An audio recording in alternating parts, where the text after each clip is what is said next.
This young guitar player right next to me is me almost 20 years ago. And if there's one thing I wish I could do now in hindsight, it's slapping this guy in the face right now, because I can see so many terrible guitar technique habits even in this small pixelated practice video from back then that seriously cost me years and years of progress. It was really tough and quite brutal for me to fix all of those bad habits, but there's one extremely positive thing that came out of this quite unpleasant experience, and it's that I can share everything I learned in the last almost 20 years of playing and practicing guitar so that you can make much faster progress than young me back then. Just one important detail before we dive in. All this is really just a preview of what awaits you inside my online guitar academy on patreon.com/burn, because if you join there today, you immediately get access to over 12 full guitar technique courses, 5 extremely helpful music theory courses that take you from the basics to really fun and more advanced concepts, and 4 really cool home recording courses so that you can make professional sounding music at home. And if you manage to get one of the limited personal coaching spots for this month, I will also help you out personally as much as I can. But now please get ready, I'm about to show you some of the most important things that I've learned in all of these years of playing and practicing guitar. So one pretty cool cliche that you can see and hear quite often in death metal, out of all genres, is working with minor third trills.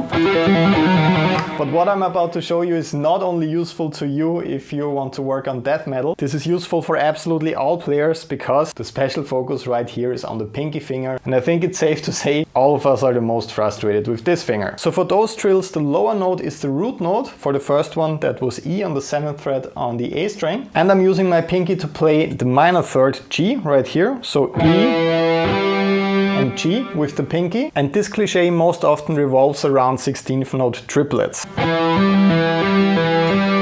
So just a combination of hammer-ons and pull-offs. When I see student clips in the VIP Facebook group, I often see really great hammer-ons, since it's kind of the easier motion of those two. Just hammering on the fretboard. But especially with these trills, please make sure to really pull off so that the lower note is sounding again. Don't just lift your finger like this. That would result in a sound like that. So barely audible lower note. Try to go for a small snapping motion so that you can really hear the lower note again. And if you're into metal and death metal, what you want to do is move that around just 1 fret up or down, so a semitone up or down. Here's the example exercise I tapped out for you in this week's PDF sheet and guitar profile.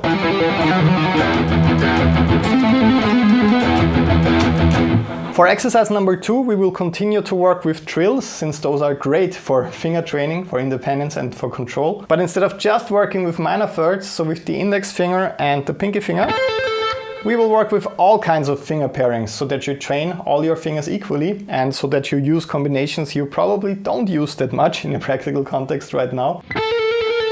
Middle finger and ring finger. I really want you to focus on only using your middle finger and your ring finger and not anchoring with your index finger and using the fingers like this. Up next, you guessed it, ring finger and pinky finger, maybe the most tricky one. For the exercise I tapped out, you simply move down to the middle finger and ring finger again. Another challenge that makes this one great is that you don't want the B string to ring out, so you don't want any overlapping notes right here. It will have a big effect on your finger technique and especially the independence. And up next, let's talk about my favorite topic when it comes to finger technique, advanced legato licks. So working on fusion-like legato licks like this changed my finger technique forever. This really paid off for me. And with the next quick exercise example, I want to show you one of my favorite lines. The reason why I think that this one is a great daily exercise is because it's not just simply playing the scale up or down exclusively, like you hear it a lot in rock and metal. It's an interesting pattern where you have to work with hybrid picking just a little bit, so you will be plucking one of the strings with your middle finger while you're exclusively playing upstrokes, except for that last note in the lick. The reason why I'm plucking the last note with my middle finger right here is because I have to skip to the G string for the next line. That one's a great daily exercise aside from the drills that I showed you, because it's a very practical lick that you can use in a song, and I think it will help your finger technique a lot. As always, just make sure that your thumb is positioned in the area behind your middle finger and really helping out with hammering and pulling off all those notes. It's pretty much impossible to play like this if you're playing with your thumb sticking out like that. So that's how my technique looks like from behind the neck. I want to make sure not to apply any real pressure like this. And I'm just following my fingers a little bit with the thumb, so it's not just positioned like this and I'm playing like that. So the right thumb technique plays a huge role in playing licks like that. For example number 4, I want to show you something that I hear a lot of people complaining about, and that's all about stretching. And I think it's mostly because of bad finger technique, to be honest, like always placing the thumb like this. I also can't stretch at all when I do that, but when I move it down, I can stretch like that. So to help you with training those stretching abilities, I highly recommend working on 4-note per string positions. You don't have to work on crazy 4-note per string scale lines right away. I tapped out an easy example for you. That's a great introduction for the 4-note per string stuff.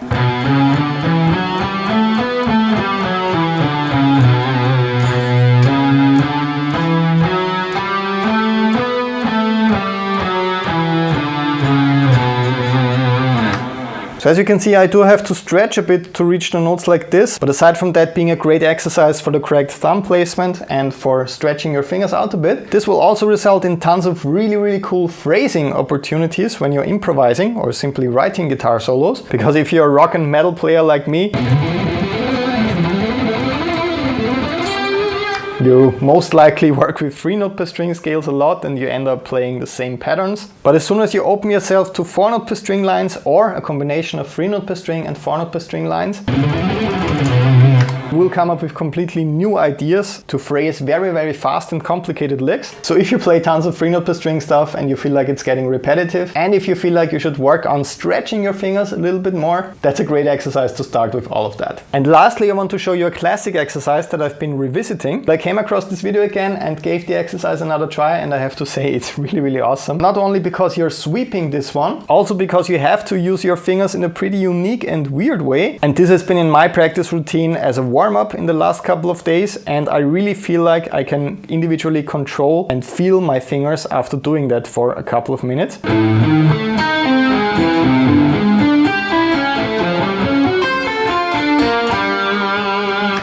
The main challenge with that one is not playing overlapping strings like this, so you want to lift your finger right after playing the note just a little bit. And it's a real finger twister. When you try it the first time, your fingers probably won't operate like you want them to. And that's actually a good sign, because if you feel that way, you just found the perfect exercise to train your finger control and finger independence over the next couple of weeks. Alright, now after checking out these really helpful finger exercises, I want to talk to you a little bit about a very important music theory topic in the form of arpeggios and triads. Don't worry, it's not gonna be boring, complex or overwhelming. In case this inspires you to dive a little bit more into theory, remember that you get access to my 5 full music theory courses right away when you join my online guitar academy on patreon.com/burnedtoday. These will take you from the basics of music theory to more fun and advanced topics in a very short time frame. So join my guitar academy today with the link down below. But for now, have fun with the next lesson. So step 1, what are triads and arpeggios exactly? Triads and arpeggios are actually fundamental elements of music theory. Triads are 3-note chords built on the notes of a scale. So remember what we talked about in pretty much any music theory lesson on here. Chords and scales are not two completely different topics. They are always closely connected, and that of course also goes for triads and arpeggios. So triads can be major, minor, diminished or augmented, and they're an essential part of chord progressions and melody lines. Arpeggios on the other hand are the notes of a chord played one at a time, and as you know, they are mostly used in guitar solos and improvisation, and in contrast to scales, they can help to create a sense of movement and resolution in your phrasing. So think about it that way. Everything you learned so far about chord theory also goes for arpeggio theory, and by taking arpeggios, or of course also triads, you get some awesome results by thinking in chord progressions while you're playing arpeggios. Maybe you remember this approach from the lesson I posted 2 weeks ago.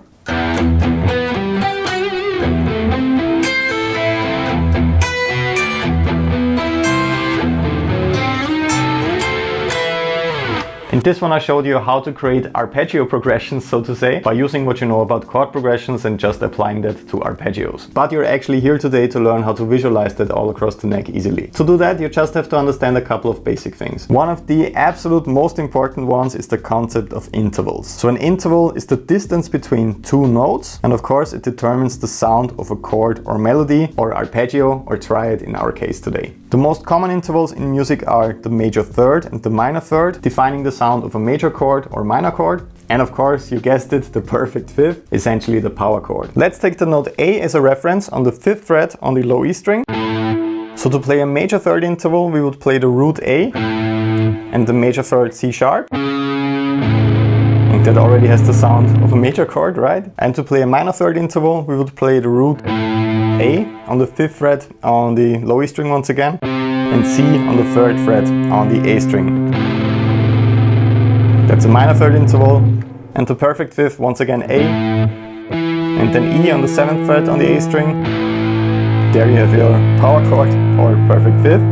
And I know all of this is basic stuff, but a lot of players have some holes in their music theory knowledge, so it's good to have these reminders sometimes, right? So being able to see at least the most common intervals, the major third, the minor third and the perfect fifth, from any given root note on the neck. So if I say to you, play a major third interval, your root note is F sharp on the B string, you should immediately be able to do that without thinking about it too much and searching for the root note first, and then thinking about, well, how does a major third sound? How does it look like again? So this should be really fast, because that's the foundation you will need to build more complex arpeggios on the fly. And we will talk a bit more about that later, how to actually practice that. So once you can do that, easily spot and play the most important intervals all across the neck from any given root note, you can move on to chord shapes or triads. So as you know, a chord shape is a specific fingering pattern on the guitar that represents a chord, and by learning chord shapes, or at least the most important chord shapes, you can quickly see how a chord is constructed and move it up and down the fretboard as needed. So with chords, I want you to move away from always seeing them like this, really just thinking about the root note while you're doing that, and I want you to see them and to think about them like this instead. So you don't just think about the root note when you move around these chords, you also think about which other notes are in there and not the note names, you think about the intervals. So 3 stands for major third, for example, flat 3 stands for minor third, and 5 of course stands for perfect fifth. And whenever you play chords or triads, I always want you to think about where's the root note here, where's the third, is it a major third or a minor third, and where's the fifth, because that's basically the most important concept when it comes to fretboard visualization, and this is the big and honestly quite simple game changer right here. So now that we talked about all the most important basics actually, let me show you a couple of more advanced methods of visualizing triads and arpeggios across the neck. Number 1 is the infamous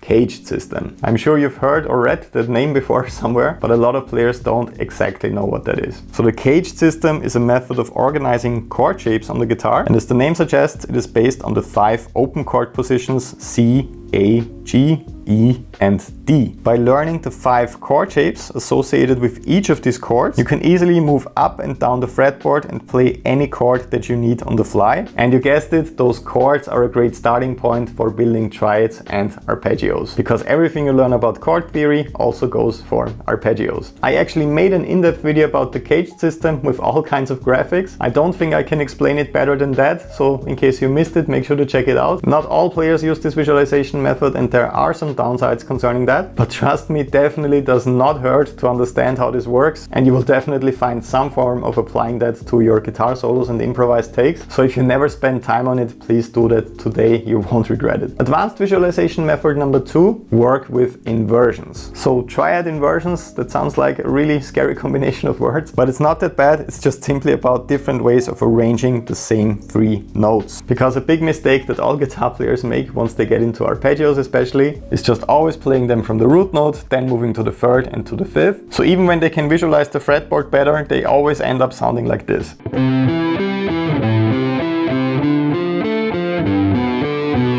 So always root note, 3rd, 5th, then maybe going back to the 3rd. Very predictable, very boring, right? So by learning about different inversions of each triad, or of course arpeggio, you can play the same combination of notes in different positions on the fretboard, and of course with different starting points. This doesn't only make your guitar solos much more interesting, because you're not just always starting from the root, you're also starting on the 3rd, 5th, or when you move into 7th chords or arpeggios on the 7th. It's also really helpful when you're combining different arpeggio shapes all across across the neck, because if you're always jumping between the ones that start with the root note, you're performing huge jumps all of the time. But if you work with inversions and if you add shapes into your repertoire that start on different notes, you can combine them smoothly all across the neck, and it sounds much more interesting and more organic when you play like that. Concept number 3 is actually something quite practical and self-explanatory, working on arpeggio exercises. So to see triads and arpeggios easily on the fretboard, you have to develop a strong kind of mental picture of them. And one way that we're all familiar with when it comes to really burning that into your brain is playing exercises, of course, and you can find a lot of them on this platform. But when a lot of guitar players do that, they kind of fall into the trap sometimes of just playing the shape up and down and kind of memorizing how the shape looks like, or building so-called muscle memory, but they don't think about the notes or intervals in those arpeggio shapes. So when you're working on one of the neoclassical etudes on this platform, try to analyze every single arpeggio shape. Is that a major arpeggio, a minor arpeggio, a diminished or augmented arpeggio? And think about the notes that you're playing, more specifically the intervals in those arpeggios. I know some people feel really stupid while they do it, but it really helps saying it out loud. So when you play one of the most common rock or metal arpeggio shapes ever, you should just say the names or the numbers, in that case, of the interval structure that you're playing. So 1, the root, flat 3, the minor third, 5, perfect fifth, then 1, the root again, flat 3, 5. And that's how you understand the interval structure of this arpeggio. And you can just replicate that interval structure anywhere on the neck with different fingerings. Because I know I can play 1, flat 3, 5 like this, like I do it in this arpeggio. But since I can see all the possible intervals from the root note, I also know that I could play it like this. The exact same notes, just a different fingering. Or I could also play it like this. Or also on one string, like this. And that's how I can build interesting and new arpeggio shapes on the fly, by just thinking about these intervals and being able to visualize them across the neck. Not even thinking about the notes or anything, really just the interval structure. And concept number 4 is actually more of a practice trick. It's using a metronome. And the reason why it's so important when it comes to practicing triads and arpeggios and visualizing that stuff on the neck is because it forces you to move quickly so that you can play the right note on the right beat or click. So when you practice arpeggios and triads with a metronome, of course, it's great for your timing, but once again, to me, one of the biggest benefits is that you have to think quickly. Sometimes when we just do that freely and practice our inversions and arpeggios and triads, we take a lot of time with finding the notes and we think we're doing fine because we are able to find them. But then once we have to improvise and once things start moving a bit faster, we somehow can't see the intervals anymore. Everything's just too fast. All right, let's switch it up again and talk about a more practical topic. What are the best exercises that you can practice in your routine when you don't have that much time to work on your guitar skills every day? Just a quick reminder, if you want your practice files for these upcoming exercises, so the tabs, guitar profiles and much more, you can download them right away if you join my online guitar academy on patreon.com/bernd. You know where the link is, in the description and in the first comment down below. So if you're actually serious about all this and you want to take your guitar skills to a pro level in the shortest amount of time possible, just click the link down below. I'm waiting for you over there.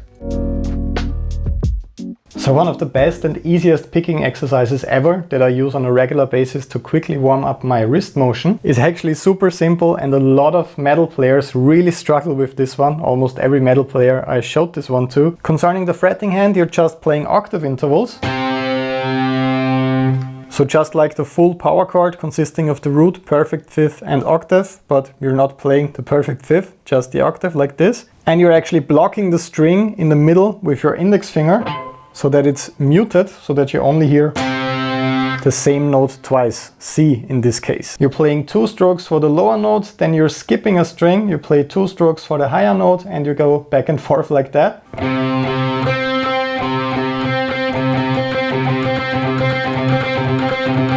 And I'm not warmed up, I didn't play right before recording this video. And just by doing that, I can already feel my wrist motion really warming up, because it's actually quite tricky to skip between the strings, to not accidentally touch the D string in the middle, and also avoiding using a full arm motion like this. You should really feel your wrist when you're playing that exercise.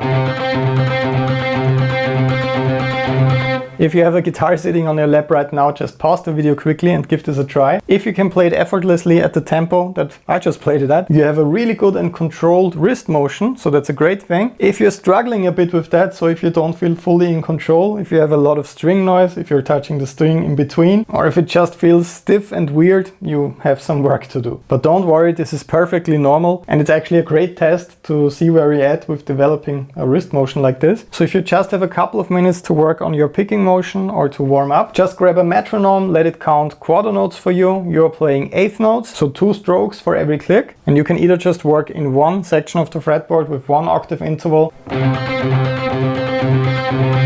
or as soon as you get more comfortable with this concept, you can also just move the entire thing through a scale. By the way, please let me know which of these workouts you like the most, or which of these you find the most useful in the upcoming days. I can definitely make more in-depth videos on each one and also include some play-along workouts with different practice approaches. The next one is kind of a popular one already. It's kind of the next level of this basic exercise. And in case you've seen me minutes before I'm entering the stage in vlogs or on national television, in case you're in Austria or Germany, you will see that this is the one that I'm always doing right before I'm hitting the stage, because it's great for keeping the picking hand warmed up. I also showed it to Adam Jones of Tool when we were talking backstage. And Rob Flynn from Machine Head said in an interview that he learned it from my YouTube channel back then and that he's using it himself right now. So with this one, you're just taking one chord shape or a progression, and instead of playing the chords like this, you're playing every single note individually, and once again you want to make sure to play 2 picking strokes per note. Once again, I can really feel that already. So my right hand is starting to wake up right now, already feels a bit better than before. And this is another result I get out of scale workouts that I'm starting with very slowly. Those are great if you have a lot of time to warm up both your hands, and those are also great to work on your timing at the slower tempos. But with these kind of 2 note per string workouts, I feel like I'm getting immediate results with my picking hand, and that's an amazing exercise you can do if you just have a couple of minutes. Once again, you can just start with 1 chord shape if you never did this before. Then you can move through different chords or just a full progression.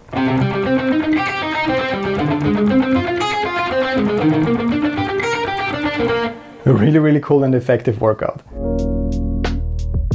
Something you can do for just a couple of minutes every single day to really improve your fretting hand technique is also taking a chord or arpeggio shape. When I do this at the moment, I work with some minor major 7th sounds or harmonic minor sounds.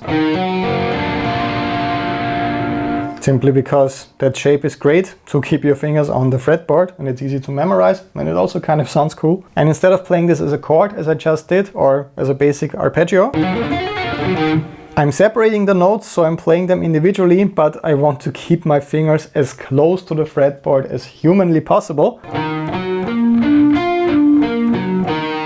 So you could see that I was lifting my pinky a little bit, for example. To practice this in the best way possible and to get the most amount of value out of just a couple of minutes, you want to make sure that it really almost looks like this. You're just lifting them a little bit whenever you're using one individual finger. So you're only always just pressing down with one finger. You're not anchoring with your index finger, for example. You want to play in time, and once again, you want to make sure to minimize your movements. This is not something you have to do very fast, because the slower you do it, the harder it will be.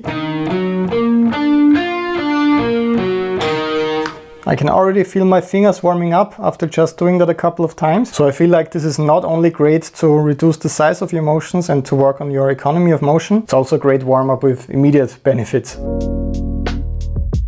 And another one I'm using to warm up my fretting hand is just working with hammer-ons and pull-offs, keeping all of your 4 fingers busy. You will see a bit more movement with this one, since I have to perform a snapping motion for the pull-offs and I have to hammer on with my fingers. And I usually just play 4 notes with hammer-ons, 4 notes with pull-offs, and I'm switching between different strings.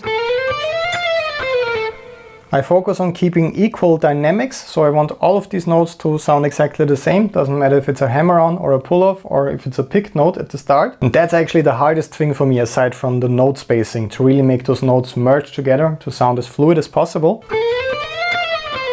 And that's another easy one you can do across multiple strings. I personally like to do it on the top strings because it's a little bit more difficult for me, especially if you move it higher on the neck. In case you're having problems with this, because most people don't get really clean results right away when they work on legato, make sure to check out the full 30-day legato course I made for the platform. This one starts with easy exercises and it ends with a fun and super hard workout challenge. That should definitely help. And the last one is kind of fun because you don't even need a guitar. You can do that at the office or working at home anytime you're sitting at a table. This is a nice finger independence test. I don't know if it qualifies for an exercise, but you will see when you have your hand placed on a desk like this or any kind of flat surface and you try to independently move your ring finger, that this is actually kind of hard because it feels like it's connected to the middle finger. So raising the middle finger is pretty easy. The index finger obviously as well. The pinky kind of, yeah, also. But moving the ring finger individually and just raising it without really feeling it in your other fingers, so just independently moving that one finger, is kind of hard. It feels a little bit awkward. And to me that kind of explains why it's sometimes difficult to work with odd finger combinations for licks. And I don't know if you will drastically improve your technique by doing this all day, but it probably beats doing nothing guitar related at work. So give it a try, let me know if you can actually do this and if you see some results that might have an impact on your fretting hand technique, if you do this at work for example. Once again, I don't think this is a miracle exercise or anything, but it probably beats doing nothing. Alright, let's stick with the topic of helpful exercises for short guitar practice routines. So if you don't have 3 or 4 hours to practice every single day, this is going to be really helpful for you as well. I want to show you some intermediate concepts now. As always, you can find all the practice files for what I'm about to show you on patreon.com/bernd. That's my online guitar academy. Join today with the link down below and immediately unlock over 20 full online guitar courses. I'm waiting for you over there, but now let's check out some more exercises. So what I have for you for the first exercise is really great for your fingers, and there's also a tapping twist in there because we all don't work on tapping enough. So aside from being a cool legato drill where you focus on your note spacing and note separation to make it really clean and fast, you also work in one tapped note. And as you can hear, that sounds quite impressive when you play it fast and you focus very hard on playing it clean and making all the notes audible. So I'm simply starting out with a very basic 3-note per string line, just playing A, B and C. And in order to stretch for the upcoming 4-note per string line, I'm using my index finger, middle finger and ring finger for that. Then I'm playing D, E, F and G, using my index finger, middle finger, ring finger and pinky finger. And I'm tapping A on the 17th fret on the E string before I'm pulling off and playing everything back down in the other direction.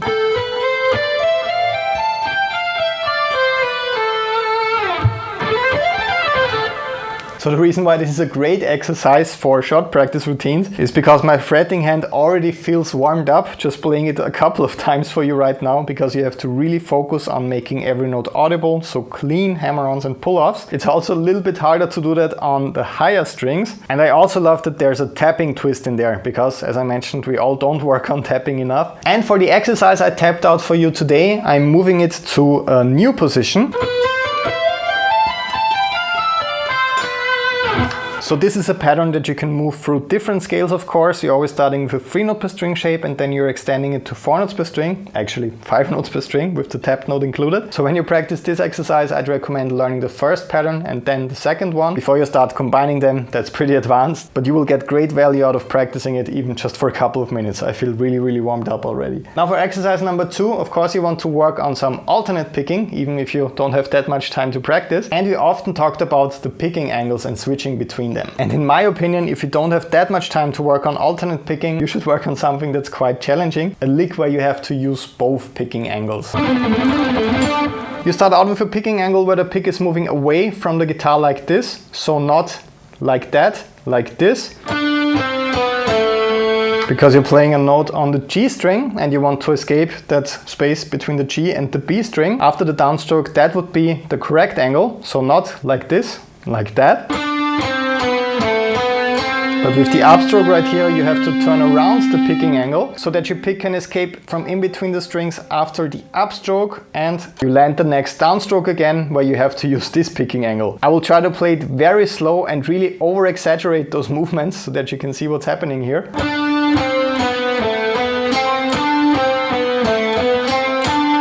So you kind of have this small turning motion while you use this angle for the upstroke, and then you switch immediately to that angle for the downstroke on the G string.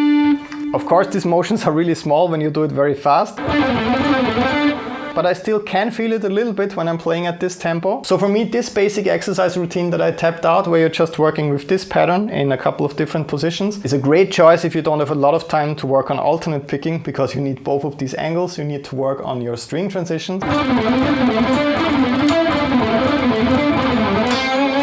So that one's a great choice for your next short routine. So for number 3, I want to revisit one that didn't get a lot of attention right here on Patreon, but I see myself returning to it quite often because it's a great combination of sweep picking and alternate picking. And as you might have experienced yourself while practicing, we often separate different techniques. So we work on sweep picking for 15 minutes, on alternate picking for 15 minutes, but we never really combine them that much in our practice routines, which is actually what we need to do in a practical context when we're playing guitar solos. So as a reminder, I want to show you this one again. I think it's really, really cool. You probably know both the arpeggios and the quick 3/0 per string scale shapes in there. Kind of cliche, but still sounds awesome, and it's a great workout for both techniques. So it's a 5/4 measure. You have your basic sweep picking arpeggio followed by a pretty standard 3/0 per string run. But what makes this so great is that you immediately have to switch between your sweep picking and alternate picking. And if you try this for the first time and those two motions feel completely different to you and you struggle with switching back and forth very fast, you know that you have a problem right here. Because once again, with both techniques, the goal is just switching between them effortlessly whenever you're playing a guitar solo. So even though those are two different techniques and movements, you want to make sure that they don't feel completely different, and you want to train your brain to switch between them in a fast and fluid way. So with this exercise I tapped out for you, you just play the A minor arpeggio and the A minor scale, and then you switch to G major. And this exercise makes for a great loop to go back and forth between alternate picking and sweep picking. And if you do just that at a pretty fast tempo for, I don't know, 3, 4, 5 minutes, you will definitely feel that in your fingers. So that's a great choice for a more advanced technique workout for short daily practice routines. All right, moving to number 4. This is something I find myself working on quite a lot recently, and it concerns control with your picking hand when it comes to switching between different strings. As you know, especially rock and metal guitar players, I'm kind of guilty of playing very linear, so always one string after the next one, going into one direction or into the other one. So what I want to develop, especially with fast licks, is great control when it comes to my picking hand, switching between different strings all the time, so that I can play more tricky angular fusion lick stuff at very fast tempos. So just big jumps in between the intervals, notes and strings. And in order to practice that kind of control with my picking so that I don't hit the wrong string, an exercise like this can really help. Although it's not that musical, it's a great technical workout.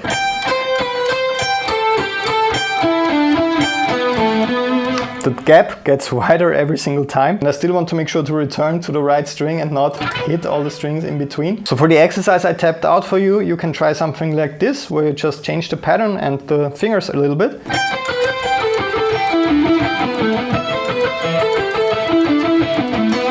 Much harder than it looks. I think that's a great and simple one to train the coordination in between your hands, and especially string skipping skills if you want to play more advanced licks with wider note gaps, which I highly recommend. For the last one, this one is really fun and you've heard it in a lot of songs by now. Something I like to do quite a lot, essentially a combination of alternate picking, economy picking and sweep picking. I'm choosing simple 3/0 per string arpeggios.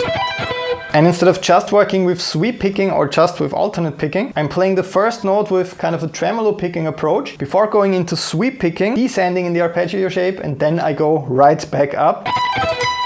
Pretty cool in my opinion, very unique kind of sound. Doesn't really sound like sweep picking right away, also not like alternate picking. So really slow down, up, down, and then you go into the sweep picking, so upstrokes all the way, and then one last accent on the high E string, so you have to skip between the strings again with a downstroke. Here's how you can practice that with the example I tapped out for you this week. Once again, we often separate sweep picking, alternate picking, economy picking, all that stuff, and this is essentially a combination of all of those techniques. But it really pays off to work on it, because you will be able to play fun things like that. super useful, very fun. Alright, I'd like to talk a little bit more about practical music theory. This is gonna be all about connecting arpeggios on the fretboard in an interesting, fluid and great sounding way. Remember that if some of the theory topics still sound a little bit intimidating and confusing to you, I made 5 full music theory courses for my online guitar academy on patreon.com/burn. They really start at the absolute beginning, so even if you don't know any theory at all, you can complete them in just a couple of weeks and know absolutely everything you will ever need to know about music theory on the guitar. So if you still don't know the notes on the fretboard, you can't really write or read music, and you don't even know how music actually works, this is your calling. Click the link down below, join my online guitar academy right now, get access to my full music theory programs for the price of a cup of coffee. But for now, let me show you some cool concepts. So what we're talking about today is playing the individual notes in a chord one by one, so most of the time without them actually overlapping in the context of sweep picking, for example. So everything you already learned on here concerning chord theory, meaning how chords are constructed and built, taking a root, a third, a fifth, and maybe even a seventh for seventh chords, all of that stuff also applies to arpeggios. But before we get lost in the music theory already, here's one of my favorite practical tricks that I've been using a lot with my sweep picking and arpeggios in guitar solos. This one is actually about connecting the same arpeggio that you're playing with the next shape in the next octave. And this trick allows me to jump octaves in quite a spectacular way. Check it out. Now this is quite a flashy way of playing arpeggios, but don't worry, it looks much harder than it actually is. Your first instinct might be saying, well, that doesn't really look very practical, because when you talk about combining arpeggios, most people talk about composing sweep picking sections where the arpeggios are close to each other so that you can easily connect them and keep up with high speeds while you're sweep picking. But this way of connecting arpeggios, so jumping octaves, doesn't only look pretty cool, it's also really nice and actually quite climactic and dramatic way in guitar solos to connect phrases in one octave with phrases in the next octave. So you could have part of your guitar solo down here, and then you could use that octave jump arpeggio trick to play the next section one octave higher.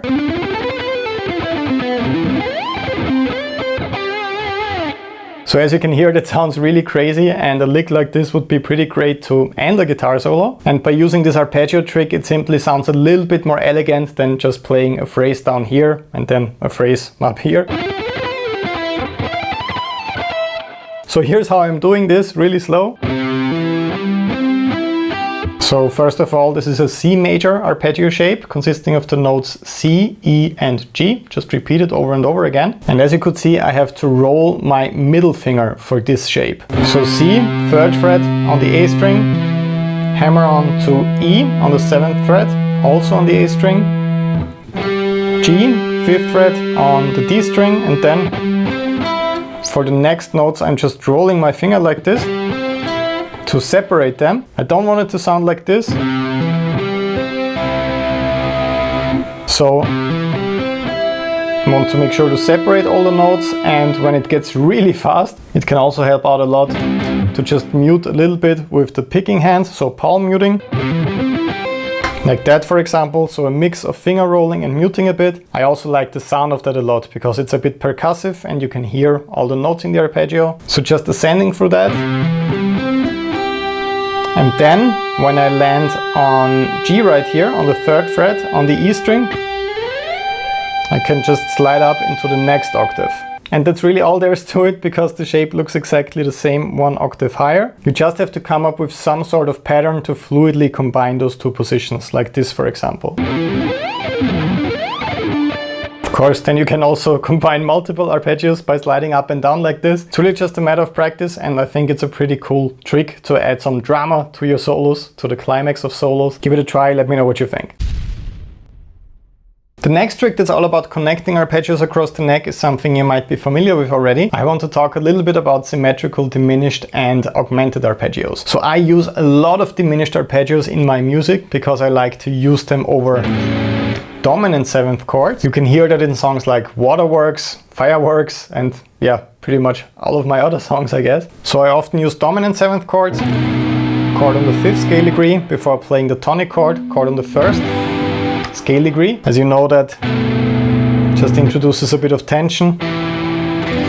before the resolution into the tonic chord. It's the most basic and most often used concept harmonically when it comes to chord progressions or cadences. 5 to 1. So you also want to make sure to look into this in case you haven't studied this at all so far. And the cool thing about dominant 7th chords, for example B7, is that you can play diminished arpeggios over that, or you could also swap that chord for a diminished chord half a step above the original chord. So for a B7 chord, I could play a C diminished arpeggio. And the note that I'm playing with my pinky finger right here, so D sharp or E flat, could actually be the first note of the arpeggio. And that's actually how I visually remember the connection between dominant 7th chords and diminished arpeggios. And I also often connect them and play them like this. So starting out with the dominant 7th chord and then going into this diminished arpeggio, half step above the root. That's simply a cool and kind of dissonant sound compared to the more bluesy sound of the dominant 7th chord, and it suits my music much better. Then the next cool thing about those dissonant, awesome sounding diminished arpeggios is something you might know already. You can move them symmetrically across the neck in minor thirds. So if you only know one diminished arpeggio shape across the 3 highest strings, for example, I think that's the most common one. You can actually take this shape and move it up a minor third, or basically 3 frets. You can do it all across the neck and the notes will simply repeat over and over again. Let me show you.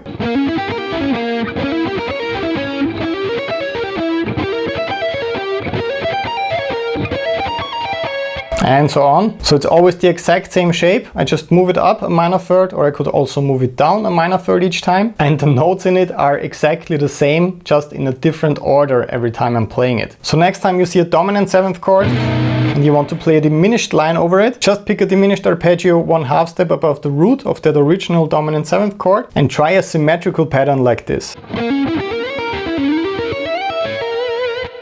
And the second trick that a lot of people tend to forget when it comes to connecting arpeggios like this across the neck symmetrically is that you can also do it for augmented arpeggios. So diminished arpeggios consist of a root note minor third and diminished fifth, and augmented arpeggios consist of a root note major third and augmented fifth.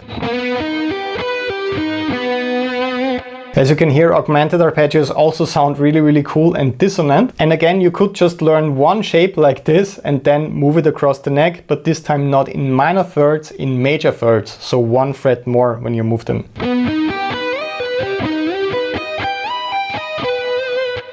That sounds really cool and should be used much more often in my opinion, but augmented arpeggios and sounds like this are currently making a comeback with a lot of math rock and modern metal bands. And the last trick I wanted to show you today when it comes to elegantly combining arpeggios across the neck is using your knowledge of scales to actually connect different shapes. Because the main frustration I hear about when it comes to these topics is that people don't want to learn all of these arpeggio shapes. So a shortcut is actually utilizing your scale knowledge to create shapes of your own on the fly to connect different arpeggios that you know. And you might already know this very common 5-string sweep picking arpeggio shape for the A minor arpeggio. And I think you probably know some scale positions for the A minor or Aeolian scale, or at least the A minor pentatonic scale. So right here in the section around the 5th fret, for example, I could just bar my index finger and create a shape of my own without actually thinking about arpeggios, just seeing the scale. Or going up to the minor third instead of the major second.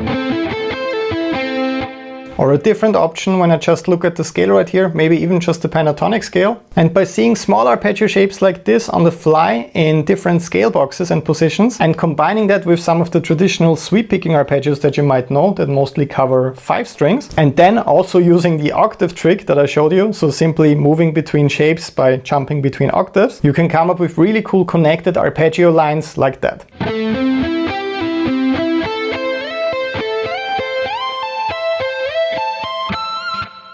That's a really nice practical example that I pretty much came up with on the fly, right here on the spot. First I was visualizing the A minor pentatonic and A minor scale here from the 5th to the 8th fret. Then I moved to the classic 5-string shape, only playing the top 3 strings, I think. Then I went to the next scale shape that I could visualize right here from the 12th to the 15th fret. Then I repeated my original idea that I started out with right here in the next octave. And then I went to the classic 5-string sweeping A minor shape, but 1 octave higher, and that's the entire lick.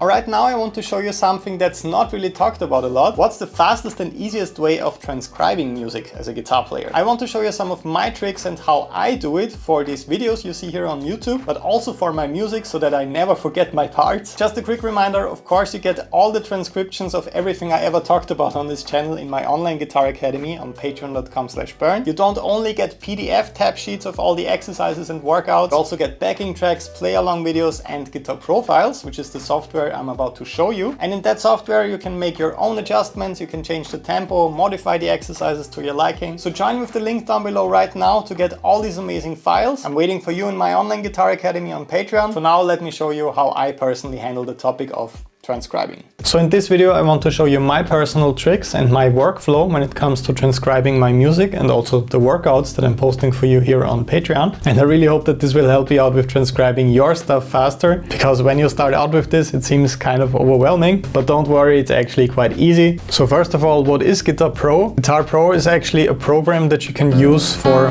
transcribing your stuff. As you can see, I'm really old school. I'm still using Guitar Pro 5. I started using this program around 18 or 19 years ago. By now there are newer versions out there that have a better sound, but I don't care about the sound of the MIDI stuff that much. I just transcribe to get the tabs and then I can export the actual MIDI files and drag them into Cubase, so for drums, bass or keyboard parts, anything like that. Due to popular demand, I will be transcribing the new song Brainwaves today, at least the intro.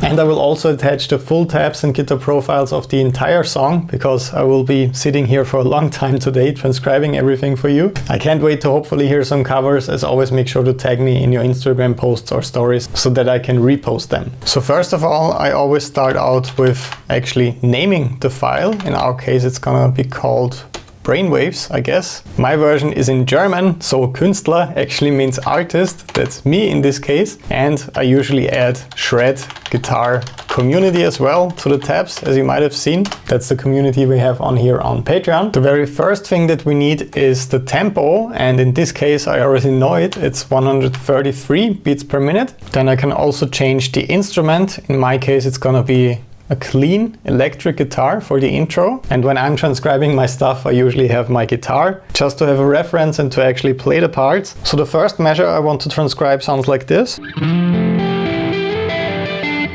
And the first thing I focus on before writing things down, the timing and the note values. This is the most important thing when it comes to transcription, because when you're working with tabs and not with standard notation, it's actually really easy to just write down the frets that you're playing on, so the numbers. But if you don't have a good sense for rhythm, and if you can't hear or feel right away, oh, those are 8th notes, those are 16th notes, those are some triplets, that's shuffle feeling, it will be almost impossible for you to transcribe music, or at least it will take you very long to figure it out. So with the first few notes I can immediately hear that I have 8 notes, because I'm playing 2 notes per click.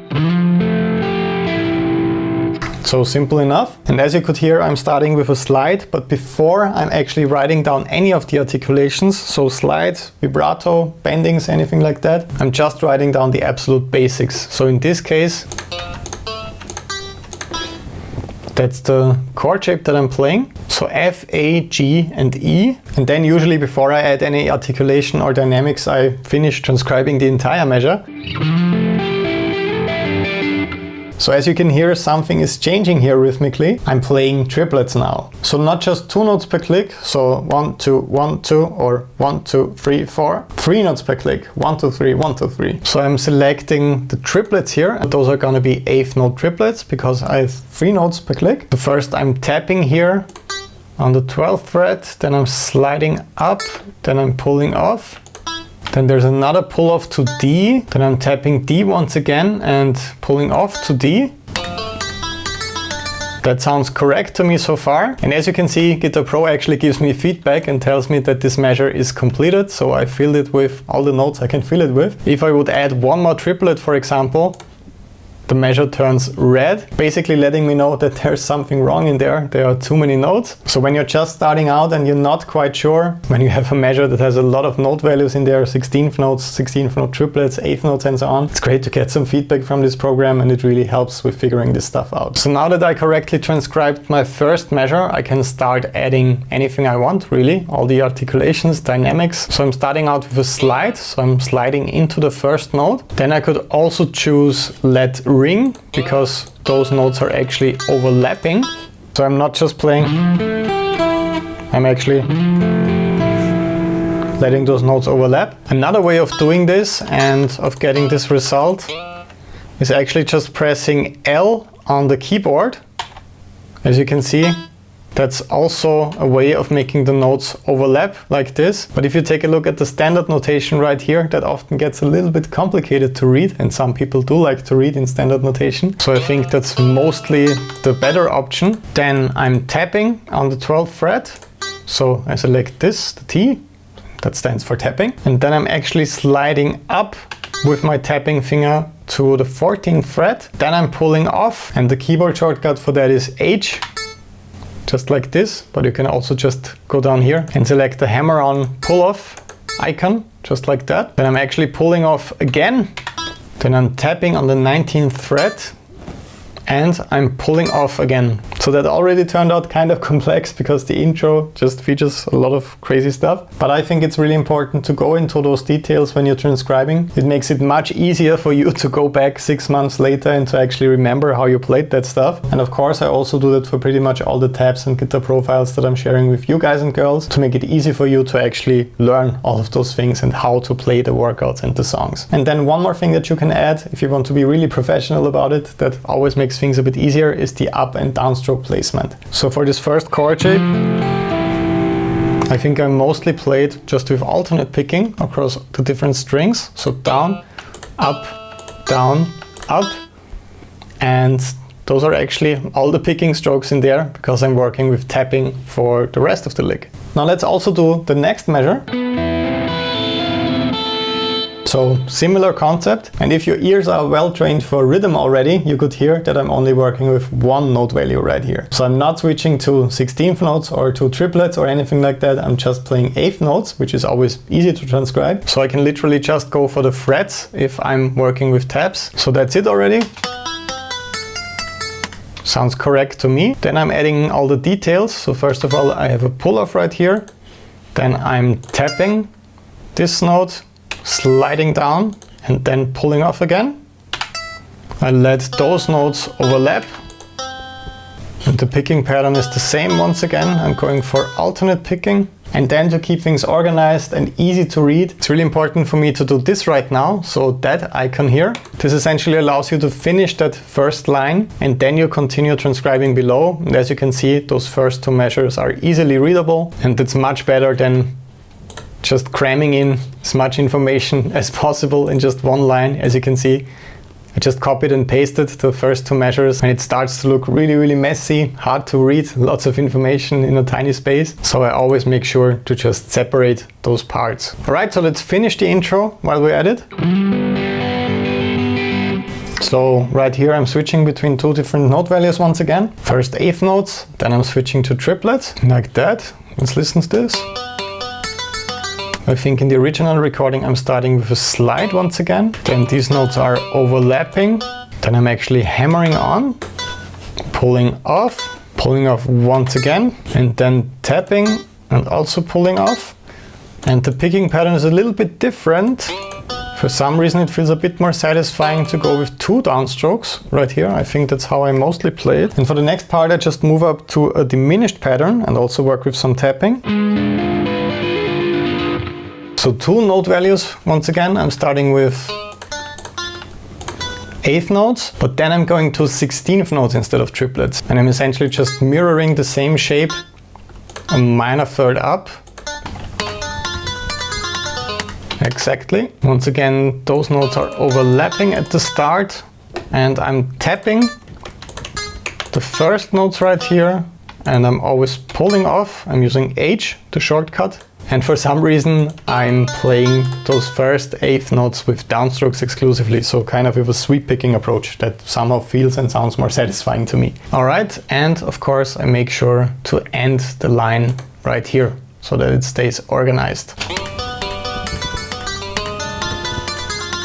Sounds good to me. Nice. Alright, now I got one last very important topic for you, one that I get asked about quite a lot on Patreon, and it's how do you actually do all this stuff live and how do you become a great live performer. I've been a professional touring musician for over 15 years now, so I want to share my best and most important tips with you. In case you need more help and you want to become a much better live performer, I suggest getting one of the limited personal coaching slots on Patreon, because that way you get access to the secret Facebook group where I'm personally coaching the members, and I will personally help you out with becoming the best performer you could possibly be. There are only some limited slots left for this month, so join today with the link down below, patreon.com/burn. I'm waiting for you over there, but for now enjoy some of my best tips when it comes to playing live. So question number one, if you want to play live, should you practice standing up, or is practicing while sitting down okay as well? This might be a simple question, but a really good one that leads me into a bigger and more important topic. When I'm practicing for something, for example for this tour, I want to make sure that I create an environment at home that is as close as possible to what I actually have to do later on. So I used the exact equipment and sounds that I will use on stage as well. Trust me, there have been a couple of bad surprises for me in the past. For example, practicing with way too much distortion at home, and then the producer or musical director of a project turned it down on stage, or practicing all the acoustic guitar parts I had to play live on an electric guitar at home, simply because I didn't have my acoustic for some reason, or I was just too lazy to get it. Those are all pretty big mistakes, because as you probably know, playing on stage already feels very different from playing at home, with all the adrenaline, the lights shining directly into your eyes. Even with in-ear monitoring, the sound is a little bit different every single night. So right out of the gate, my biggest advice is just having a practice environment that is as close to the real deal as possible. So while preparing for this tour, of course, I was practicing standing up. I wear my guitar relatively high, so even when I'm sitting down and I have the strap on my shoulders, it feels almost identical to playing standing up, which is nice. But if you want your guitar hanging really low, you definitely want to practice like that. And please also use a similar tone and similar equipment. Sounds like basic advice, but that will help you out a lot. Question number two, do you really need in-ear monitoring on stage if you want to be a professional musician, or can you work with normal monitoring? So my life on stage changed pretty drastically when I switched to in-ear monitoring, I think around 6 years ago, because you will hear all the nasty details in your playing. It will sound crystal clear all of a sudden, and if you're only used to playing with wedges on the floor, this might be a pretty big reality check for you. At least it was for me, especially with playing acoustic guitar. So I feel this is something that has made me a much better musician. And on this tour it would have actually been impossible to play with regular monitoring, because I can't really bring a band yet. So I had a drum track and some samples in the background. We also had some cool visuals on a big LED wall synced to my performance, for example some guest musicians joining me on stage. And all of this is only possible because I was playing to a click track live. So of course this is something that the audience is not hearing out there, only I'm hearing this in my ears. In case you're looking for the right equipment to do this, I bought the Cymatic LP16 live player. The company is sadly out of business and they are really hard to find, but we're also using these with the huge pop/rock project that I'm playing for here in Austria, where we are playing for up to 120,000 people sometimes, and we really can't have a laptop with click tracks and samples crashing mid-set. So this device is pretty cool because it was only built for one purpose, playing tracks on stage and sending them through different outputs. So the sound guy didn't just get my vocals, my guitars and one track for all the samples. He actually got a bass track, a drum track, some rhythm guitar tracks and samples, so that he could actually mix everything like a real band. I hope I can actually take a band with me next time, but for now this has been a pretty great solution. So if you've never worked with in-ear monitoring so far, maybe because you're a bit scared, I highly encourage you to try it. Next question, how often do you actually change strings on tour? This is a pretty specific question, but I got asked about it quite a lot. On my main guitar that I play 80% of the set with, I'm mostly changing them after 2 days. I'm using the Elixir OptiWeb 10 set and they're still quite fresh after 2 days, but I'm kind of paranoid when it comes to that. I really don't want any string breaks. But on the rest of the guitars where I just played 1 or 2 songs each night, I was changing them only once in the middle of the tour, twice with some exceptions when you can see that the sweat is already having an effect on certain strings. But to provide a short answer, by changing strings relatively often, especially on my main guitar, I haven't had a string break on stage in 8 years, I think. Next question, I've seen a lot of videos from touring musicians saying that touring is very expensive. What has been your experience with this tour, and is this affordable for a quote-unquote normal musician? So right away, yes, having a tour bus is very expensive. The one we had on this tour is not exactly the most expensive company out there, but it cost roughly $17,000 or $18,000 if I remember correctly. You have to pay a sound guy, some backliners to help you with setting up all this stuff. Of course, all the lighting, equipment, all of that stuff. So all of this stuff is pretty expensive, and I'm just starting out in the touring business with my own project, so I wasn't expecting any kind of crazy returns with this. I think that takes quite a while, especially when you take out a new project on tour that people haven't seen yet. What really helped me out though was hosting a workshop and clinic for all the awesome VIP guests before each show. A lot of you showed up for these and it was a great time, and I'm super grateful that a lot of you also picked up some of the new merch, like this pick box with some signature picks inside. Your awesome support, not only here on Patreon but also with the VIP tickets and the merchandising and all that, really saved me so that I don't have to declare bankruptcy after this tour. But it is an expensive and quite risky business for sure, so I'm really looking forward to finding out how all of this will play out in the long run in a couple of years. And the last question is actually the one I get asked about the most. I also want to go on tour. Please tell me what to do. Where do I start? I'm completely lost with all of this, and unfortunately I don't know all of you and your personal circumstances in detail. I'm 100% sure that there are a lot of roads leading to your personal success out there, and you will find them over time with patience and discipline, just like practicing guitar really. The only thing that I can give you, also similar to what I'm talking about with guitar technique and theory, is what worked for me personally, so that it hopefully helps you out on your journey as well. There are two categories you could aim for. One of them is finding a touring act that's already kind of successful, or at least playing live shows. And the other, much harder thing is building something yourself, going on tour yourself with your own music and your own project. When it comes to finding session and touring work, I found most of it through a producer. You would be surprised, a lot of producers are actually looking for guitar players that are reliable, that come in on time, that are not always drunk, guitarists that are well prepared and easy to work with. I found one of these producers in Vienna, and he kept calling me for all kinds of smaller jobs. So whenever he needed some chords, some simple guitar playing, some lead guitar playing, some metal guitar playing, some pop guitar playing, he started to call me, because I always gave it 100% or 110% at this time. And then eventually he had to put together a live band for a pretty successful touring act. And once again he called me because he kind of knew that I would show up every day and that he can trust me and that I'm easy to work with. So if you have any contacts to any producers at all, this would be a big tip from my side. You never know who they end up working with, and if you're professional in the studio, maybe at the beginning even coming in for free, doing them some favors, and you're doing a great job recording guitar parts, you never know where this might lead, because they might end up working with someone quite famous. They might need a guitar player and it might be you. On the other hand, when it comes to building your own thing and going on tour, this is something that took me quite a while. If you're subscribed to my YouTube channel and you followed my journey a little bit over the last years, you already know the answer about how this tour happened. I basically switched to posting a new song every single week, I think around